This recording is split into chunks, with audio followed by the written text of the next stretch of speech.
Assalamualaikum warahmatullahi wabarakatuh. Salam sejahtera untuk kita semua. Hari ini saya akan membahas tentang salah satu operator yang lumayan banyak digunakan. Untuk hari ini nanti saya akan bahas tentang operator binary atau binary operator yang salah satunya ada yang namanya operator aritmatika. Oke, sebelumnya saya sudah bahas tentang dua jenis operator yaitu operator assignment dan operator unary. Oke, saya review dulu tentang operator. Apa itu operator? Operator merupakan tanda yang digunakan untuk melakukan operasi-operasi tertentu di dalam program. Dengan operator, kita dapat melakukan operasi perhitungan, perbandingan, manipulasi bit, dan yang lain-lainnya.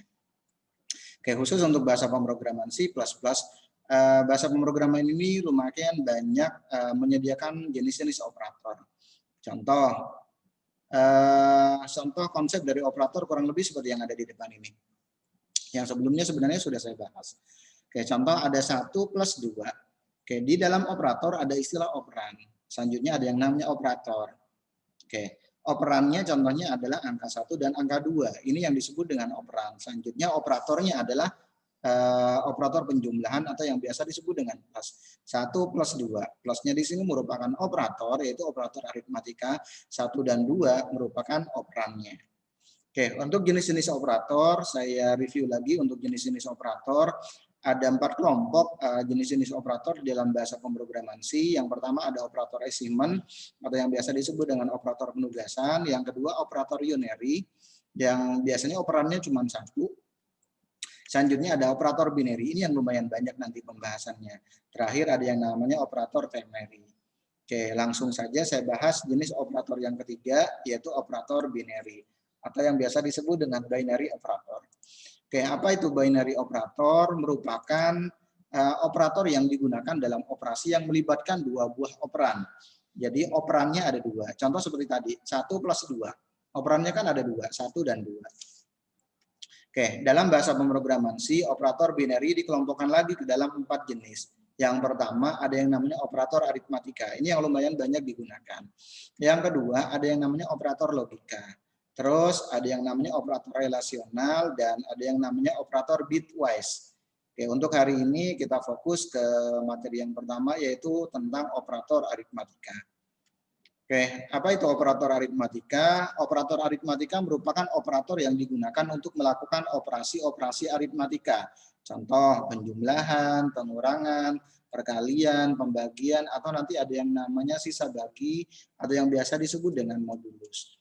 Ya, adapun yang termasuk dalam operator aritmatika dalam bahasa pemrograman C, contoh seperti ini nih. Ada plus, ada minus, ada pembagian, ada penjumlahan, ada pengurangan, ada perkalian, ada pembagian, dan sisa bagi.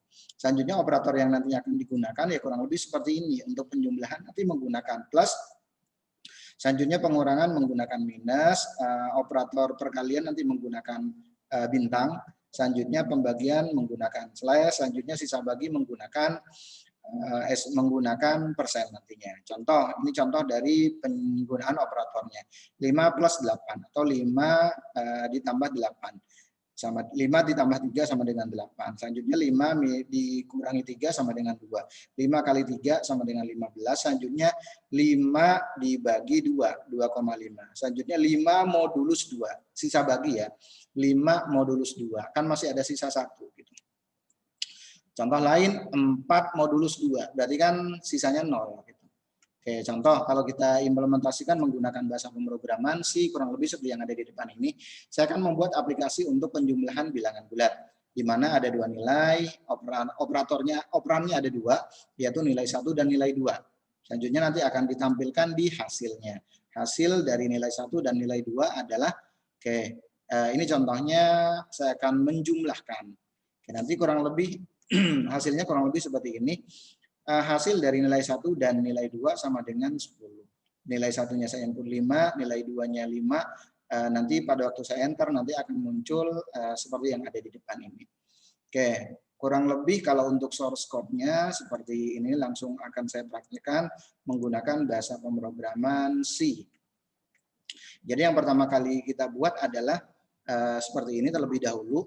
Selanjutnya kita bisa membuat variabelnya terlebih dahulu, integer contohnya. Saya buat variabel A, selanjutnya variabel B, selanjutnya variabel C. Tipe datanya kan sama, yaitu menggunakan bilangan bulat.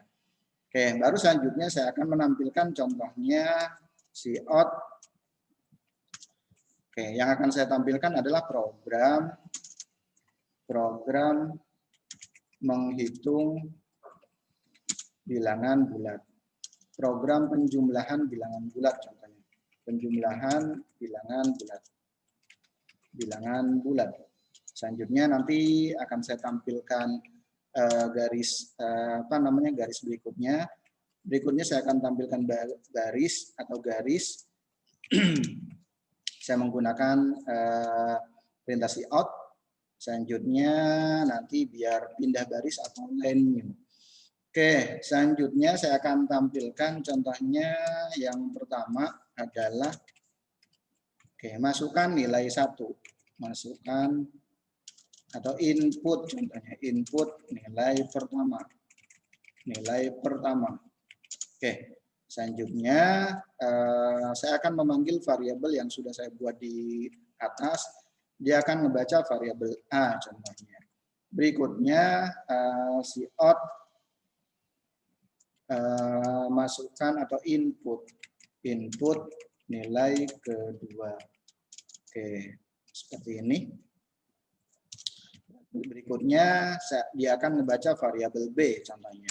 Selanjutnya saya buat operator aritmatikanya. C diperoleh dari A plus B. Jadi ini digunakan untuk penjumlahan. Berikutnya nanti saya akan gunakan garis contohnya di sini. Garis di sini nanti akan saya tampilkan contohnya operator plus, contohnya seperti ini. Seperti ini. Oke, contoh seperti ini. Berikutnya baru nanti saya tinggal panggil variabelnya. Cout hasilnya ya. Cout hasilnya nanti akan saya tampilkan. Cout hasil penjumlahan nilai 1 dan nilai 2 sama dengan contohnya tinggal kita panggil variabel C. Nah, contoh seperti ini.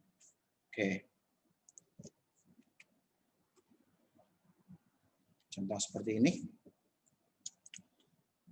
Berikutnya nanti selanjutnya tinggal kita simpan. Kita simpan contohnya namanya operator aritmatika. Operator underscore aritmatika. Contoh seperti ini. Baru selanjutnya tinggal kita save. Berikutnya saya tinggal execute, tinggal compile dulu ada error atau tidak di aplikasinya. Di sini tidak ada error, baru kita coba running. Input nilai pertama, contoh saya input nilai pertama 5. Nilai kedua saya input 6. Nanti dia akan menjumlahkan nilai 1 dan nilai 2. Di mana nilai 1 di sini 5, nilai 2-nya 6. Selanjutnya tinggal dijumlahkan nilai 1-nya, contoh nilai 1 dan nilai 2. Berarti variabel A dan variabel B nanti akan dijumlahkan, akan ditampilkan di variabel C. Ini kurang lebih untuk untuk yang latihan pertama. Selanjutnya saya lanjut ke latihan berikutnya. Sebentar, saya tampilkan dulu latihan berikutnya. Untuk latihan berikutnya kita fokus ke operator aritmatika juga untuk menghitung luas persegi panjang. Konsepnya sih sebenarnya sama. Nanti untuk menghitung luas persegi panjang diperoleh dari panjang kali lebar gitu kan ya. Jadi tinggal kita buat aplikasinya kurang lebih seperti tadi tampilannya. Masukkan nilai panjang. Selanjutnya masukkan nilai lebar. Luas persegi panjang adalah contohnya output. Luas persegi panjang diperoleh dari nilai panjang dikalikan dengan nilai lebar. Langsung saya buka aplikasinya. Kurang lebih sih sebenarnya konsepnya sama seperti ini. Tinggal kita rubah sedikit contohnya. Contoh saya buat variabel, contohnya saya buat variabelnya integer, ada panjang, selanjutnya lebar, selanjutnya luas. Program contohnya menghitung luas persegi panjang. Oke, contoh seperti ini. Berikutnya input nilai panjang. Oke, berarti yang saya panggil adalah variabel panjang. Karena di atas sudah saya deklarasikan variabelnya. Selanjutnya lebarnya sekarang. Input nilai lebar. Berarti yang saya panggil adalah variabel lebar. Berikutnya untuk menentukan nilai luas. Luas ini diperoleh dari panjang kali lebar. Ini yang disebut dengan operator. Oke, baru selanjutnya akan saya tampilkan hasilnya. Contoh, luas persegi panjang sama dengan luas persegi panjang sama dengan, oke, contoh seperti ini. Nanti tinggal kita panggil variabel luasnya. Oke, contoh seperti ini, tinggal kita simpan.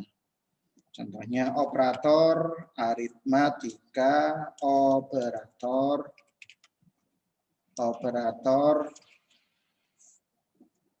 aritmatika 2. Bentar. Oke, baru selanjutnya tinggal kita compile.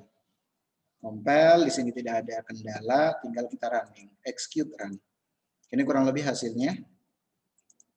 Oke, seperti ini tampilannya. Input nilai panjang, contohnya saya input 8, lebarnya contohnya 6. 8 kali 6 kan 48. Oke, ini kurang lebih untuk pembahasan kasus yang kedua. Untuk yang latihan kedua. Berikutnya ada latihan berikutnya. Oke, hampir sama sih sebenarnya di sini ada latihan berikutnya untuk menghitung luas segitiga. Cuman ada sedikit perbedaan nih yang nantinya bisa kita lakukan. Oke, contoh aplikasi yang ketiga saya akan membuat aplikasi untuk menghitung luas menghitung luas segitiga. Oke. Kalau dilihat dari inputannya kurang lebih seperti ini. Nanti akan ada tampilan program menghitung luas segitiga, selanjutnya ada tanda garis, selanjutnya masukkan nilai alas. Nanti ini di input. Berikutnya masukkan nilai tinggi. Nilai tinggi pun di input. Luas segitiga sama dengan nanti akan muncul yang namanya output. Oke, output di sini, output luas segitiga atau luas segitiga diperoleh dari setengah kali alas kali tinggi. Berarti kita harus buat variabel sebanyak 3 variabel. Yang pertama contohnya variabel alas, yang kedua variabel tinggi, selanjutnya variabel luas. Nah, untuk variabel alas dan tinggi kita bisa menggunakan bilangan bulat. Tapi kalau untuk yang luas, karena di sini kan ada pecahan 0,5. Berarti kita harus menggunakan tipe data bilangan yang lainnya. Contoh kita menggunakan tipe data bilangan float contohnya, yang memang digunakan untuk mengimplementasikan bilangan pecahan. Contoh, kurang lebih kalau saya buat aplikasinya seperti yang ada di depan ini. Oke, kebetulan sudah saya buat. Jadi kita deklarasikan variabelnya. Yang pertama alas dan tinggi. Saya menggunakan tipe data integer. Yang kedua, saya membuat variabel dengan nama luas. Luas di sini untuk menampung luas yang nantinya akan kita cari. Di mana luas di sini kenapa saya menggunakan float, karena ada unsur pecahannya nih. Kalau kita menggunakan tipe data integer, nanti kalau sumamnya ada unsur pecahannya, bisa jadi angka di belakang koma tidak akan ditampilkan. Oke, kurang lebih seperti itu. Oke, baru selanjutnya saya tampilkan contohnya menghitung luas segitiga. Selanjutnya saya tampilkan garis, berikutnya saya tampilkan input nilai alas. Baru selanjutnya saya panggil variabel alas. Begitu pula untuk yang tinggi. Saya panggil variabel tinggi sesuai dengan ini. Jadi nama variabel yang kita gunakan ini contohnya alas harus sama dengan variabel yang sudah kita deklarasikan di sini. Tapi kalau sumbernya di sini variabelnya contohnya A contohnya atau ALS, selanjutnya saya panggil alas, nanti akan error. Contoh seperti ini. Saya compile, pasti error. Lihat pesan kesalahannya. Error, alas was not declared in this scope. Berarti kan variabel alas di sini tidak dideklarasikan di variabelnya, nggak ada di sini gitu. Makanya harus sama antara yang kalian panggil dengan yang kalian deklarasikan di atas. Ini mungkin yang akan sering kalian jumpai. Pak, aplikasi saya kok nggak jalan ya? Kenapa? Padahal sudah ada gitu, sudah ada keterangannya. Biasanya kalaupun error nanti akan muncul contohnya seperti ini, tinggi. Contoh, saya tipe nih, tipe seperti ini. Harusnya kan G-nya 2, tinggi. Saya execute, saya compare, nanti akan muncul di sini. Tinggi was not declared in this scope. Tinggi di sini nggak ada, belum dideklarasikan di deklarasi variabel. Adanya tinggi. Ini salah satunya yang nantinya bisa kalian lakukan.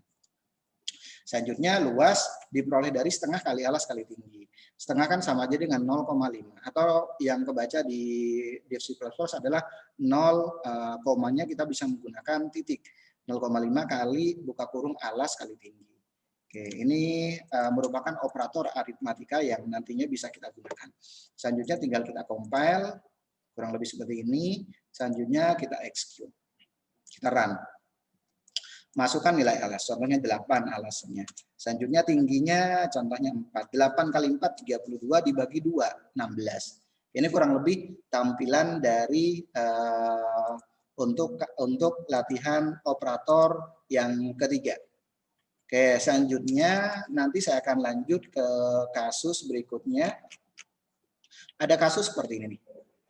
Kasus yang pertama, contohnya saya akan menampilkan seperti ini. SMK Perguruan Cikini, selanjutnya nilai akhir. Jurusannya Teknik Komputer dan Jaringan. Input nama siswa. Oke, seperti ini nih untuk inputannya. Input nama siswa. Ini berarti di input, nilai UTS-nya di input, nilai UAS-nya di input. Selanjutnya nanti akan muncul siswa yang bernama bla bla bla mendapatkan nilai contohnya. Oke, ini kurang lebih yang nantinya bisa kita lakukan. Oke, berarti kita bisa menggunakan latihan yang sudah ada. Contohnya seperti ini nih. Oke, contoh seperti ini nih. Saya tambahin ada siswa yang bernama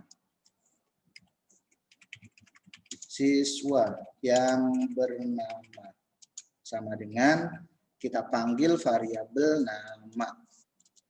Seperti ini. Oke. Contoh kurang lebih nanti source code-nya seperti ini. Jadi kita buat variabel terlebih dahulu untuk inputan nama.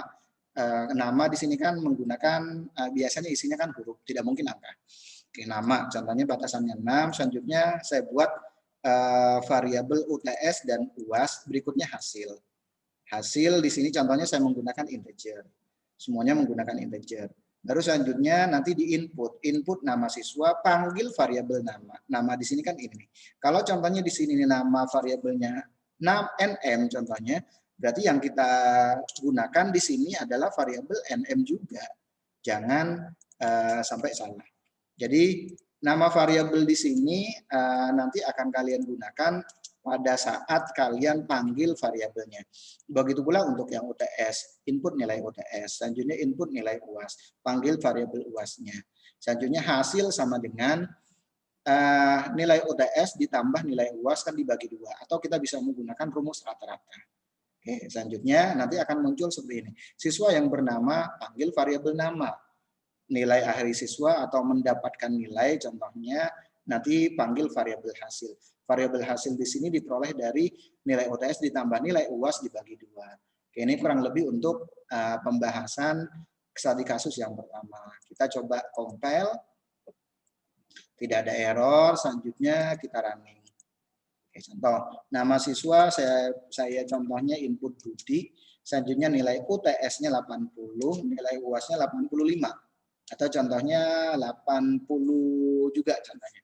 Pas di enter, nanti akan muncul seperti ini. Kenapa muncul seperti ini?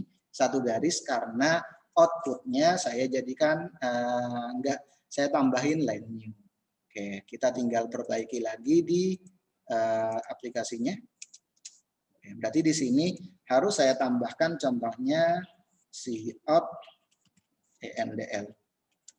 endl agar nanti muncul line new atau garis baru. Compile, tidak ada error, kita coba running. Budi, input nama siswa Budi, nilai UTS-nya contohnya 80, nilai UAS-nya contohnya 90, enter. Nanti siswa yang bernama Budi nilai akhirnya 85. Oke, ini kurang lebih untuk pembahasan studi kasus yang pertama. Selanjutnya nanti kita lanjut ke pembahasan studi kasus yang kedua, kurang lebih seperti ini nih.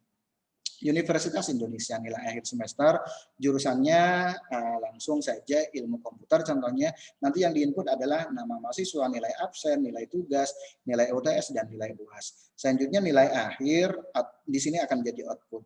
Nilai akhir di sini diperoleh dari 20% dari nilai absensi, ditambah 25% dari nilai tugas, ditambah 25% dari nilai UAS, ditambah 30% dari nilai UAS. Jadi kita harus buat deklarasi variabel dulu. Yang pertama, nama siswa. Di sini kita bisa menggunakan tipe data karakter. Selanjutnya untuk nilai absen, nilai tugas, nilai UTS, dan nilai UAS kita bisa menggunakan tipe data integer contohnya, bilangan bulat. Atau bisa menggunakan tipe data bilangan yang lainnya, float contohnya. Oke, untuk nilai akhir, karena di sini ada prosentase dan ada koma-komanya, mau nggak mau kita harus menggunakan tipe data bilangan pecahan. Berarti kita bisa menggunakan float atau double. Oke, langsung saja untuk aplikasinya seperti ini. Oke, aplikasinya kurang lebih seperti ini. Jadi